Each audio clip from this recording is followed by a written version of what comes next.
तो गाइस कैसे हो आप सभी, होपफुली आप सभी बहुत अच्छे होंगे एंड मेरे वीडियोस के थ्रू आपको बहुत अच्छी इन्फॉर्मेशन मिल रही होगी।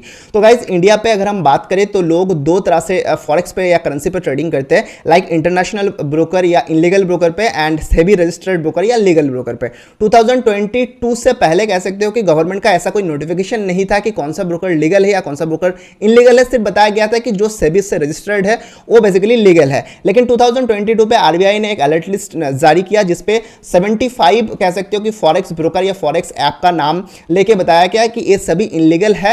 एंड दूसरे साइड में अगर हम बात करें SEBI registered broker like Zerodha, 5 पैसा, कह सकते हो कि अपस्टॉक, जिसमें लास्ट कह सकते हो कि 2 साल से भी ज़्यादा टाइम से हम ट्रेड कर रहे हैं एंड जिसमें हम यूएसडी आईएनआर, यूरो आईएनआर पे ट्रेड करते थे, जो कि बिल्कुल लीगल था। लेकिन कह सकते हो कि गवर्नमेंट का, आरबीआई का एक सर्कुलर आ गया जहां पर बताया गया कि ये सभी ब्रोकर पे अगर आप ट्रेड करते हो तो आपको अंडरलाइन एक्सपोजर देना है, यानी आप किस लिए ट्रेड कर रहे हो, सिर्फ हेजिंग पर्पस के लिए आप ट्रेड कर रहे हो कि नहीं, आपको कह सकते हो कि एक प्रूफ आपको सबमिट करना है, एक्सपोजर आपको देना है। तो इनडायरेक्टली कह सकते हो कि लीगल जिस तरह से लोग ट्रेड करते थे 5 पैसा अपस्टॉक या सेबी रजिस्टर्ड ब्रोकर पे, तो वो भी इनडायरेक्टली आरबीआई ने यहां पर बैन कर दिया। एंड इसके बाद कह सकते हो कि जितने भी ब्रोकर हाउसेस है वो कह सकते हो कि बहुत ज्यादा सवाल उठाने लगे। जितने भी कह सकते हो मार्केट का एक्सपर्ट्स है वो कहने लगे कि ये जो करेंसी ट्रेडिंग का मार्केट है ये इससे बंद हो जाएगा। जो लोग हेजिंग पर्पस के लिए यूज करेंगे उन्हें भी वॉल्यूम नहीं मिलेगा एंड अल्टीमेटली सभी को लॉस है, जो कि मैं प्रीवियस एक वीडियो पे आपको बताया था कि करेंसी मार्केट बंद होने से सभी को लॉस है। यहां पर एक्सचेंज को भी तो लॉस होगा एंड ब्रोकर हाउस को भी लॉसेस होगा, गवर्नमेंट को भी लॉसेस होगा एंड जो ट्रेडर है अल्टीमेटली उनको तो लॉस होना ही है क्योंकि उनका रोजी रोटी बंद हो जाएगा। एंड उसके बाद बहुत सारे कह सकते हो कि मार्केट का एक्सपर्ट्स का कहना था कि इस तरह से एक टोटल मार्केट को बंद कर देने से जिससे फॉरेक्स पे ट्रेड करना है वो कह सकते हो कि जो इनलीगल ब्रोकर है इस पे इनलीगल तरीका को यूज करके ट्रेड कर सकते हैं। तो यहां पर इसीलिए आरबीआई ने एक मास्टर डायरेक्शन लेके आया एंड कह सकते हो कि 29 अप्रैल पे आरबीआई ने एक नोटिफिकेशन जारी किया, एक मास्टर डायरेक्शन ड्राफ्ट प्लान लेके आया जिस पे बताया गया है कि होपफुली आगे जाके कह सकते हो कि करेंसी ट्रेडिंग या फॉरेक्स ट्रेडिंग को इंडिया पे लीगल तो था ही, कुछ रेस्ट्रिक्शन आ गया था, मतलब कुछ सर्कुलर पे बताया गया था कि आपको अंडरलाइन एक्सपोजर देना है, लेकिन हो सकता है कि आगे जाके फुल्ली लीगल हो जाए। एंड सबसे लोग सरप्राइज हो रहे हैं इस बात से कि जो ड्राफ्ट में बताया गया है कि जितने भी ऑफशोर यानी आउट ऑफ इंडिया का इलेक्ट्रॉनिक ट्रेडिंग प्लेटफॉर्म है जो कि सिक्योरिटीज पे, फॉरेन एक्सचेंज पे ट्रेडिंग करने का फैसिलिटी देते थे, हो सकता है कि वो भी इंडिया पे आगे जाके लीगल हो जाए एंड इंडियन गवर्नमेंट का जो रूल्स एंड रेगुलेशन है उससे फॉलो करके भी आप ट्रेड कर सकते हो। देखो यहां पर कोई भी क्लैरिटी नहीं है। 31 मई तक आरबीआई ने यहां पर कमेंट मांगा है इस टॉपिक पे। बेसिकली जितने भी ट्रेडर्स है, जितने भी एक्सपर्ट्स है, जितने भी बैंक है या फिर जितने भी कह सकते हो कि ऑपरेटर है या कह सकते हो ब्रोकर हाउस है, उन सभी से कमेंट मांगा है।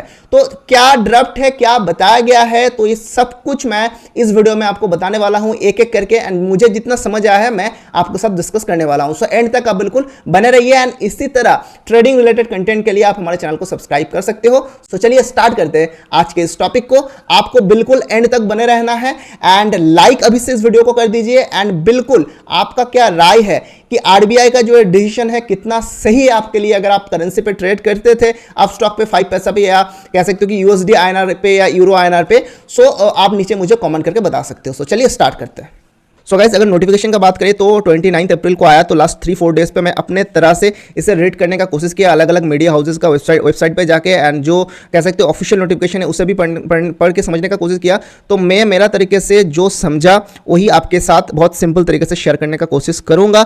बेसिकली बहुत सारे लोगों का मन में डाउट है कि क्या जो ऑफशोर ट्रेडिंग प्लेटफॉर्म लाइक जो अभी इनलीगल ट्रेडिंग प्लेटफॉर्म है क्या उसे भी लीगल किया जाएगा, क्या हम क्रॉस करेंसी पेयर पे ही ट्रेड करेंगे या जो हम ज़ीरोधा स्टॉक पे आईएनआर का पेयर पे ट्रेड करते थे उसी पे कर पाएंगे। सो बहुत सारे क्वेश्चन, बहुत सारे डाउट है, तो कुछ क्लैरिटी मिला है एंड कुछ आगे जाके हमें और मिलेगा। देखिए ये जस्ट अभी बिगिनिंग है, हो सकता है इस पे कह सकते हो 6 मंथ 1 ईयर का भी टाइम लग सकता है। सो जो स्टेप जो लिया गया है आरबीआई की तरफ से मेरे हिसाब से एक बहुत ही बेहतरीन एक स्टेप हो सकता है। सो चलिए देखते हैं कि क्या क्या बताया गया है। तो ये आप देख पा रहे हो इकोनॉमिक टाइम्स का ब्लॉग है, तो इसमें बताया गया है क्या ना, market makers too have been requesting the Reserve Bank to allow access to offshore ETPs offering Indian INR product। तो यहाँ पर मार्केट मेकर्स ने जितने भी ब्रोकर्स है वो बता रहे हैं कि जितने भी इलेक्ट्रॉनिक ट्रेडिंग प्लेटफॉर्म या ईटीपीज है बाहर का, उसे भी इंडियन प्रोडक्ट पे ट्रेड करने के लिए अलाउ किया जाए। यानी एक तरह से कह सकते हो कि मार्केट मेकर्स रिजर्व बैंक को कह रहे हैं कि बाहर का जितने भी ईटीपीज है, इलेक्ट्रॉनिक ट्रेडिंग प्लेटफॉर्म मींस कह सकते हो कि जितने भी बाहर का ऑफशोर ट्रेडिंग प्लेटफॉर्म जिस पे हम कोई भी इंस्ट्रूमेंट का, चाहे वो सिक्योरिटी हो, कमोडिटी हो, उस पर हम ट्रेड करते हैं, चाहे फॉरेक्स का प्लेटफॉर्म हो, हम करेंसी हो, हम ट्रेड करते हैं, तो उसे इंडियन प्रोडक्ट पे भी ट्रेडिंग करने के लिए अलाउ किया जाए। ठीक है, तो ये बताया गया है, देख पा रहे हो, रिक्वेस्ट किया गया है रिजर्व बैंक इंडिया को, मार्केट मेकर्स ने जो है रिक्वेस्ट किया। ETP refers to any electronic system other than a recognised stock exchange on which transaction is eligible instruments are contracted. Eligible instruments means securities, money market instrument, foreign exchange instrument. तो ये जो foreign market instruments meaning हो गया आपका, कह सकते हो कि करेंसी। सो यहाँ पर देखिए दिया गया the draft master direction reserve bank of India 2024 said that an entity seeking authorization as an ETP operator should maintain a minimum net worth of ₹5 crore and continue to maintain the minimum net worth prescribed all times. यानी कोई भी entity को, कोई भी अगर electronic trading platform को register होना है तो 5 करोड़ का जो फंड है उसे मेंटेन करना होगा। इनिशियली 5 करोड़ का नेटवर्थ होना होगा एंड आगे जाके भी उसे मेंटेन करना होगा। तो ये जो नेटवर्थ है 5 करोड़ का, आप जानते हो कि ब्रोकर हाउसेस का नेटवर्क इससे भी बहुत ज़्यादा होता है, तो कोई टेंशन नहीं है। तो यहाँ पर देखिए कि further share holding by non residents also the entity should be a company incorporated in India. यानी जो ऑफशोर ब्रोकर है, आउट ऑफ इंडिया का ब्रोकर है, जो कह सकते हो कि बाहर का जितने भी ब्रोकर है, उसे इंडिया पे एक कंपनी बनाना होगा एंड उस पर नॉन रेसिडेंशियल शेयर होल्डिंग भी रह सकता है, लेकिन उसे कह सकते हो कि जो फेमा एक्ट है 1999 का, foreign exchange and management act, उसे मानना होगा। ठीक है, इसके बाद देखो और 2-3 पॉइंट है। In respect of eligible instrument the draft set ETP operators authorise registered with the RBI should ensure that transaction only in instrument approve by the central bank are contracted on their platform. यानी जो भी कह सकते हो कि बताया गया है कि रजिस्टर्ड विद द आरबीआई, यानी जो आरबीआई से रजिस्टर्ड होगा सिर्फ उसी को कह सकते हो कि ऑपरेशन दिया जाएगा इंडिया पे। एंड कह सकते हो कि only in instrument approved by the central bank are contracted on their platform. यानी जो आरबीआई से रजिस्टर्ड होगा, सेंट्रल बैंक से रजिस्टर्ड होगा, उसी को ऑपरेट करने दिया जाएगा।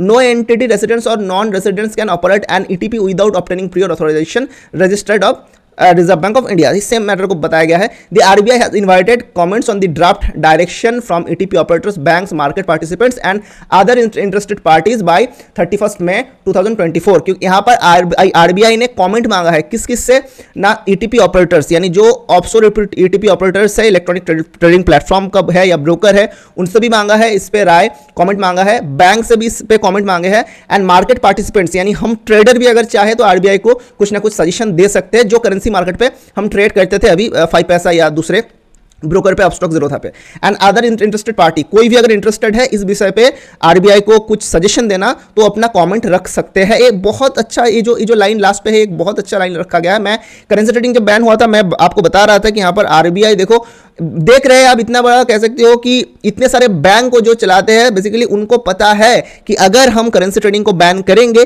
तो सभी को लॉस होगा, इस पे प्रॉफिट किसी को नहीं होगा। तो ऐसा कुछ मास्टर प्लान था, इसीलिए कह सकते हो कि सबसे पहले करेंसी ट्रेडिंग को कह सकते हो एक तरह से बैन ही किया गया है, एंड हो सकता है आगे ऑफशोर ट्रेडिंग प्लेटफॉर्म को भी ऑपरेट होने दे रजिस्ट्रेशन होने के बाद। अब देखो मैं आपको डायरेक्टली लेके चलता हूं, ये जो आप देख पा रहे हो ये है बेसिकली ऑफिशियल जो नोटिफिकेशन है। ठीक है, बेसिकली इसमें लिखा हुआ है, देखो master direction reserve bank of India electronic trading platform के लेके ये मास्टर डायरेक्शन या नोटिफिकेशन ड्राफ्ट आप जो देख पा रहे हो ये लाया गया है। तो बेसिकली इस पे बहुत सारे पीडीएफ है, जो मेन पॉइंट है वो बताऊंगा, एंड वीडियो पे आप बने रहिए क्योंकि एंड पे मैं आपको बताऊंगा कि देखो इस पे बहुत सारे कंफ्यूजन है, क्या क्या कंफ्यूजन है मैं आगे जाके आपको बताऊंगा। ठीक है, सो देखो यहां पर एक दिया गया offshore ETP shall mean an ETP operated from outside India by an operator incorporate outside India. ETP means यहां क्लियरली बताया गया है कि कोई भी एक इलेक्ट्रॉनिक ट्रेडिंग प्लेटफॉर्म हो सकता है जो इंडिया का बाहर से ऑपरेटेड होता है एंड इंडिया का आउट ऑफ इंडिया पे इनका कोई कंपनी इनकॉर्पोरेट किया हुआ है। ठीक है, एक एक करके सभी पॉइंट को बता रहा हूं, आप समझने का कोशिश कीजिए, हो सकता है आप अलग तरीके से समझो,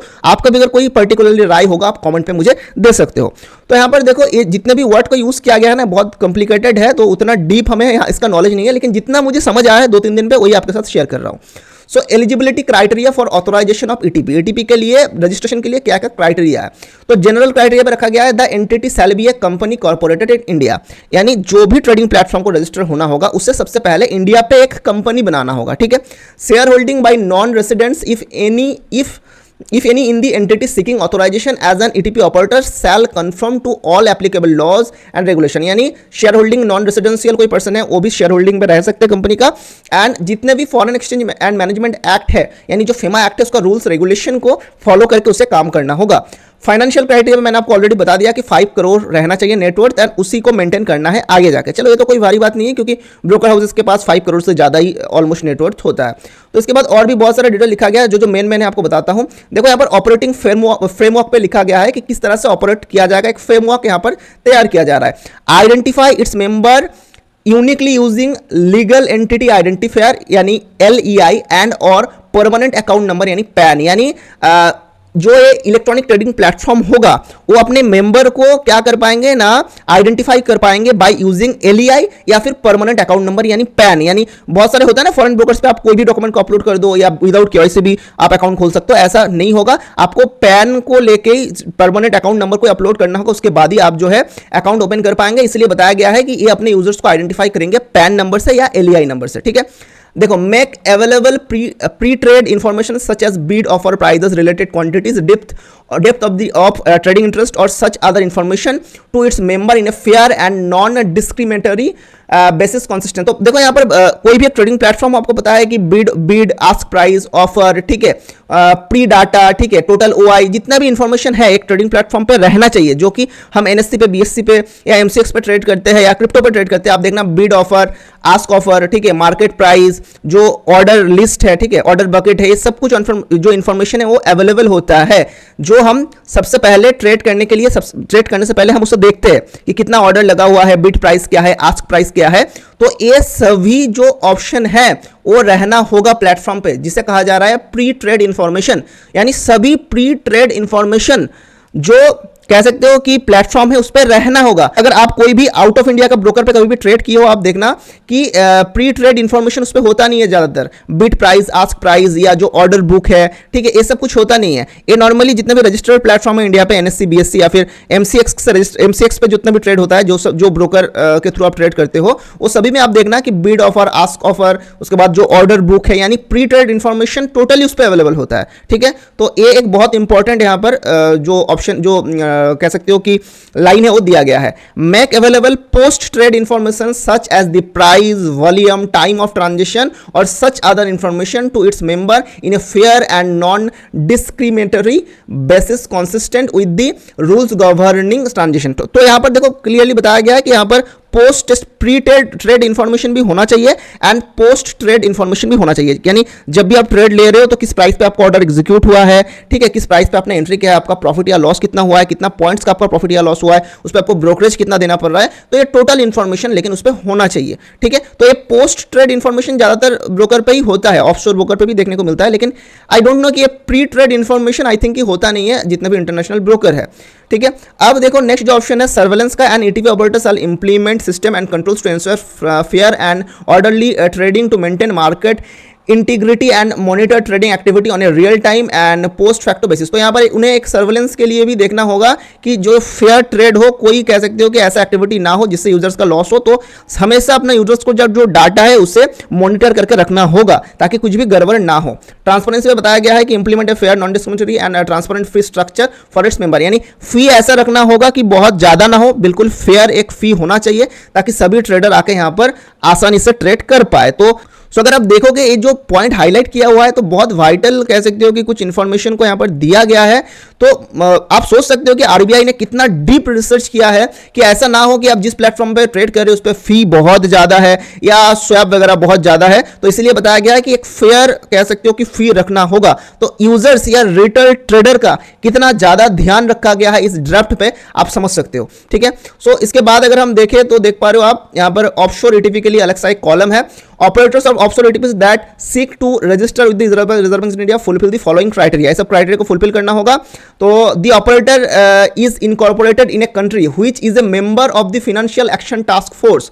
देखो सब कोई भी कंट्री पे अगर कोई भी ब्रोकर इनकॉर्पोरेट है तो उस कंट्री का ब्रोकर को ऐसे ही एफिलिएशन नहीं दिया जाएगा।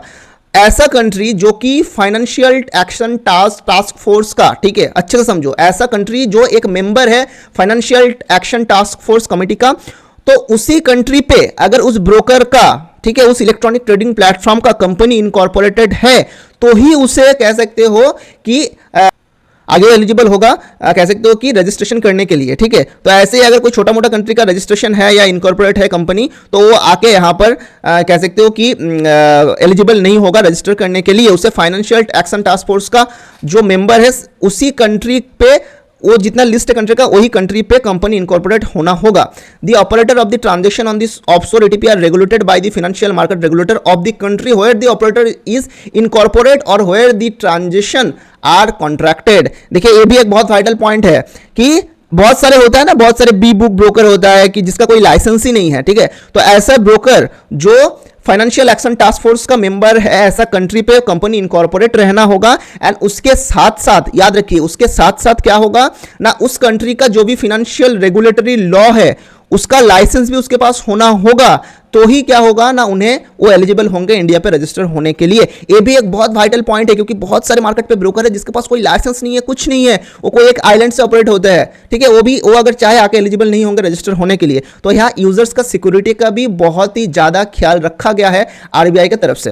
पॉइंट नंबर 4 पर बताया गया, the offshore ETP permits transaction only in eligible derivatives instrument involving rupee and और rupee interest between residents and non residents that Reserve Bank has permitted under the Foreign Exchange Management Act 1999। यहां पर देखो बहुत सारे लोगों को confusion था कि क्या क्रॉस करेंसी पेयर भी अलाउ होगा, लेकिन ये देख के मुझे तो बिल्कुल लग रहा है कि जो आईएनआर का पेयर्स था सिर्फ वही हो सकता है, मे बी अलाउ हो। लेकिन इस पे और भी एक डाउट है, जैसे 2018 पे आईएनआर के पेयर के साथ साथ आरबीआई ने और 3 पेयर को अलाउ किया था, euro USD, GBP USD and USD JPY. तो टोटली अगर आप देखोगे तो लीगली 7 पेयर अलाउ था इंडिया पे सभी रजिस्टर्ड ब्रोकर पे।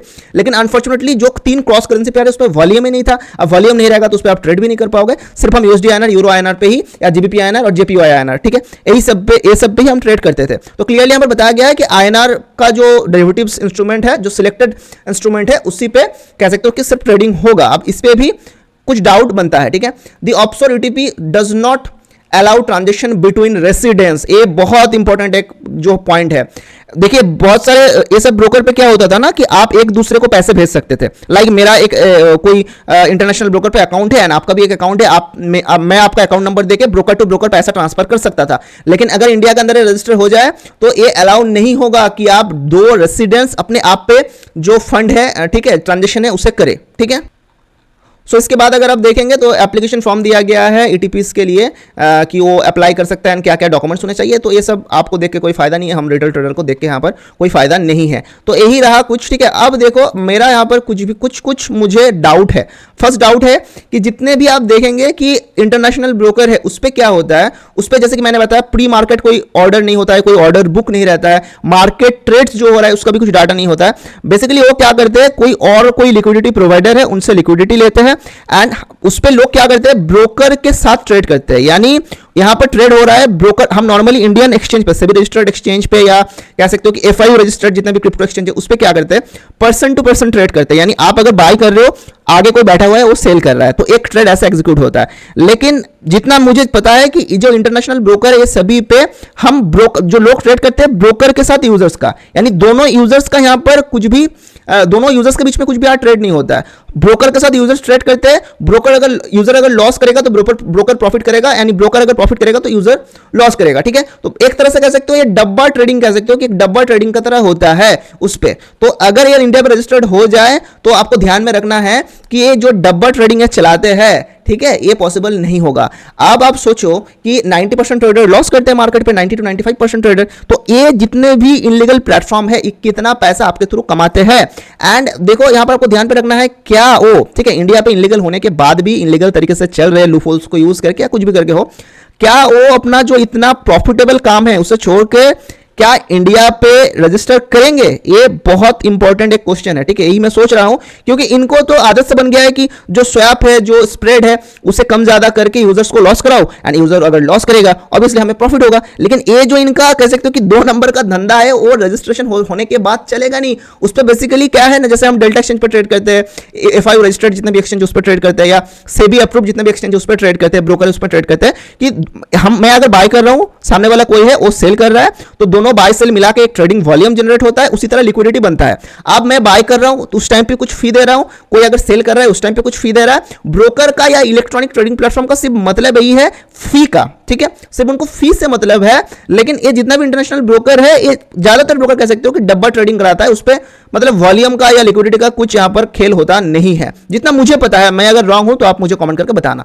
ठीक है। तो ये भी एक सोचने वाली बात है। तो देखो, एक दो दिन पे कुछ होगा नहीं, 31 मई तक यहां पर आरबीआई ने लोगों से यहां पर कमेंट मांगा है, तो जितने भी मार्केट का एक्सपर्ट है वो आगे बताएंगे। अब देखना बहुत इंटरेस्टिंग होगा, ये जितने भी फॉरेन ब्रोकर्स है क्या ये इंडिया पे रजिस्ट्रेशन करते हैं या इंडिया पे रजिस्ट्रेशन नहीं करते हैं, बहुत ज्यादा इंटरेस्टिंग होगा ये देखना। सो आई होप कि आपको समझ में आ गया है, एक एक चीज को, एक एक पॉइंट को मैंने आपको जितना मुझे समझ में आया था मैं आपको बताया। वीडियो बहुत लॉन्ग हो गया है, इतने देर तक अगर आप वीडियो पे बने हुए हो, आई थिंक आपको क्लियर हो गया है कि क्या हो सकता है। तो एक बेसिकली फ्रेमवर्क बना है, आगे जाके देखो ब्रोकर अगर रजिस्टर करते हैं तो रूल भी इंप्लीमेंट होगा, धीरे धीरे रजिस्ट्रेशन किया जाएगा, धीरे धीरे ट्रेडिंग प्लेटफॉर्म भी लॉन्च होगा। अब ऑफशोर ब्रोकर को तो मुझे पता नहीं है, लेकिन जितना भी इंडियन रजिस्टर्ड ब्रोकर है, आपको पता है कि करेंसी ट्रेडिंग बंद हो जाने के बाद बहुत ज्यादा उन्हें लॉसेस हुआ है। तो मे बी कि वो अपने प्लेटफॉर्म पे ही एक अलग सा इलेक्ट्रॉनिक ट्रेडिंग प्लेटफॉर्म लॉन्च कर दे, अलग सा सेक्शन दे दे, या फिर अलग सा कह सकते हो कि कोई ऐप या वेबसाइट लेके आएंगे। आई थिंक जितना मुझे लग रहा है कि जिसपे हम जो फॉरेन करेंसीज है इस पे ट्रेड कर सकते हैं, ठीक है। यहां पर सिर्फ फॉरेक्स पेयर का बात नहीं किया गया, सभी अलग अलग पेयर का भी बात किया गया, अलग अलग इंस्ट्रूमेंट का भी बात किया गया है।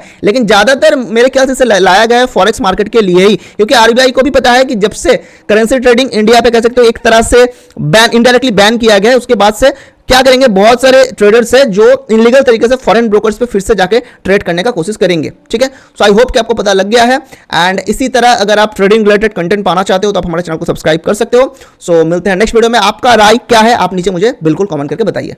सो मिलते हैं नेक्स्ट वीडियो में और एक इंटरेस्टिंग सा टॉपिक के साथ। तब तक के लिए गुड बाय, जय हिंद।